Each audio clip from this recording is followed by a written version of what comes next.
Hi friends, welcome to Mahima 321 channel. ఎవరైనా first time చూస్తే subscribe చేసుకోండి. ఇలా మనం గులాబ్ జామున్స్ చేసుకోవడానికి మార్కెట్లో దొరికిన ఏ పిండి అయినా పర్వాలేదు. ఇలా పిండిని తీసుకొని ముందుగా కాచి చల్లార్చిన పాలను ఒక కప్పు తీసుకోవాలి.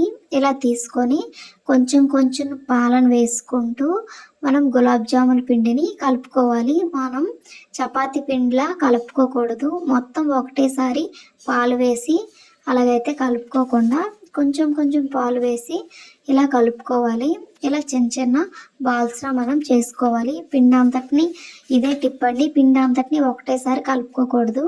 ఇలా చేతితో చేసి రెండు చేతులతో ఒత్తితే మనకి బాల్ అనేది క్రాక్ రాకుండా వస్తుంది. చూడండి, ఇలా వచ్చిన తర్వాత రెండు ప్యాకెట్స్ని నేను ఇలా బాల్స్లా చేసుకున్నాను. చేసిన తర్వాత మనం డీప్ ఫ్రైకి ఆయిల్ పెట్టుకుందాం. ఆయిల్ వేడైన తర్వాత ఒక్కొక్కటిని ఇలా డిప్ చేసుకోవాలి. ఇలా మనం ఆయిల్కి ఎన్ని సరిపోతే అన్ని గులాబ్ జామున్స్ని ఇలా వేసుకోవాలి. ఇలా వేసిన తర్వాత మనకి చిన్న చిన్న బాల్స్లా వస్తున్నాయి కదా, ఇలా వచ్చినప్పుడు మనం వీటిని కదపకూడదు. తర్వాత కొంచెం కలర్ చేంజ్ అయినప్పుడు వీటిని కలుపుకుంటూ మనకి వీడియోలో చూపించినట్లుగా గోల్డ్ కలర్ వచ్చేటంత వరకు వీటిని ఫ్రై చేసుకోవాలి. ఇదిగోండి, లేదంటే లోపల మనకి ముద్దలా ఉండిపోతుంది. ఈ కలర్ వచ్చేటంత వరకు ఫ్రై చేసుకుంటే సరిపోతుంది.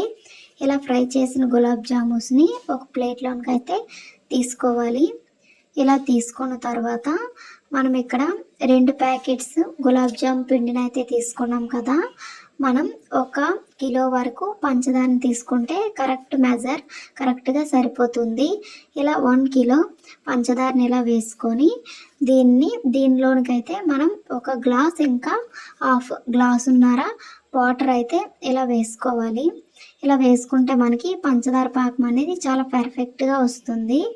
ఇలా వేసిన తర్వాత మనం ఈ పంచదారని కరగబెట్టుకోవాలి. చూడండి, ఇలా వీడియోలో చూపించినట్లుగా ఇలా కరిగితే సరిపోతుంది. మనం పంచదారకి తీగ పాకం రావాల్సిన అవసరం లేదు. మనకి తేనె పాకం అంటాం కదా, ఇలా చూస్తే ఇలా తేనెలా మనకి కనిపిస్తుంది. ఇలా తేనెలా వస్తే సరిపోతుంది. ఇదిగోండి, పంచదార లైట్గా కలర్ మారుతుంది. ఇలా కలర్ మారినప్పుడు మనం గులాబ్ జామున్స్ అన్నింటినీ ఇలా డిప్ చేసుకోవాలి. కొంచెం ఇలాచీ పౌడర్ అయితే లాస్ట్లో వేసుకుంటే మనకి పర్ఫెక్ట్ గులాబ్ జామున్స్ రెడీ అయిపోతాయి. ఈ వీడియో మీకు నచ్చినట్లయితే లైక్ చేయండి, షేర్ చేయండి, సబ్స్క్రైబ్ చేయండి.